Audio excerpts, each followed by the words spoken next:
changed names. So, once upon a time in the village of Amama, there lived two brothers named Samuel and David. Samuel and David were not just brothers by blood, they were brothers by heart. From the beginning, they lost their parents at a young age and became inseparable, forging a bond stronger than most.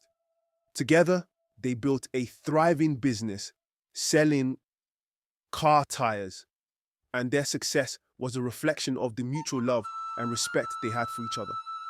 Through thick and thin, they stuck together, supporting one another in both business and life. After marriage, they made a decision that surprised many. Instead of living in separate homes, they chose to build a large compound where both families could live side by side.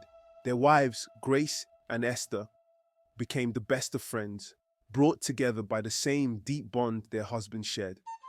Life in the compound was always lively and full of joy. Samuel had two children, Amina and Caleb. David had one son, Ibrahim.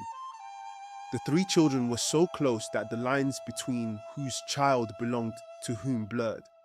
They played together, studied together, and even shared clothes. But it was the bond between Amina and Ibrahim that stood out. They were born just a few weeks apart and were often mistaken for siblings. As they grew older, Amina and Ibrahim began to notice changes in their bodies. One night, as Samuel and his wife were inside their room talking, their soft giggles attracted Amina's attention. She was curious to know why her parents would always giggle and later start making strange noises from their bedroom every night. That night, Amina tiptoed quietly towards the door of her parents' room and quietly opened the door just enough to see the other side of the room. Behold, she saw her parents doing something strange to each other. The sight was strange, but what was even stranger was the sound they made. Amina had never seen anything like that before. Her teenage mind was curious to know what they were doing and why they were making those strange noises. The next day, Amina, who couldn't get the image of her parents out of her head, told Ibrahim what she saw her parents doing in their room the previous night. Ibrahim replied that he had seen his parents doing the same thing before and had also seen it on the internet. Amina asked Ibrahim to show her the video he had seen on the internet. Ibrahim initially refused, but Amina persisted. After much begging, Ibrahim agreed to show Amina the video. He brought out his phone and showed the strange video to Amina. At first, it was uncomfortable for both of them to watch, as the actors' actions were strange and foreign, and the noises they made were also very strange. But they couldn't take their minds off the screen.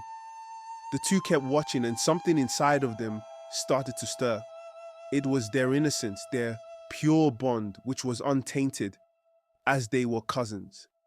As they were watching the video, Grace, Ibrahim's mom, returned. She called out to Ibrahim in the living room. Ibrahim sneaked Amina out of his room through the back door. They could feel something was wrong with what they had been doing. For the next couple of days, Ibrahim and Amina would sneak into a room and lock themselves inside to watch the strange movies they were now enjoying. Their behavior caught the attention of Ibrahim's mother. She told her friend about the strange behavior of their children. One evening, she said, "Esther, I've been meaning to talk to you about the behavior of our children, Amina and Ibrahim. Have you noticed how strange they act these days? How they lock themselves inside Ibrahim's room, doing only God knows what? Asterisk." Esther replied, "I have, but I don't see anything wrong with them playing in their rooms. They've been inseparable for years now, and what could possibly happen between cousins?" Asterisk Grace responded, "Don't say that. Oh, a lot can happen. They are growing up very fast, with raging hormones. I think we should keep a close eye on them from now on. They are no longer children playing around the house." Asterisk. Realizing the urgency of the situation, they decided to have a serious conversation with their children. Grace told them, "We don't know what you have seen or heard, but we need to tell you something. "You can't do this ever again. Family members don't do what you were about to do." The two women advised their children and explained the importance of boundaries and waiting for the right time. They also apologized for failing to protect their innocent minds as parents. That evening, when Samuel got back from work, Grace told him all that had happened, and he was shocked to his bones. To protect their children, Samuel and David decided it was best to live in separate homes while still retaining their business partnership and keeping the family united.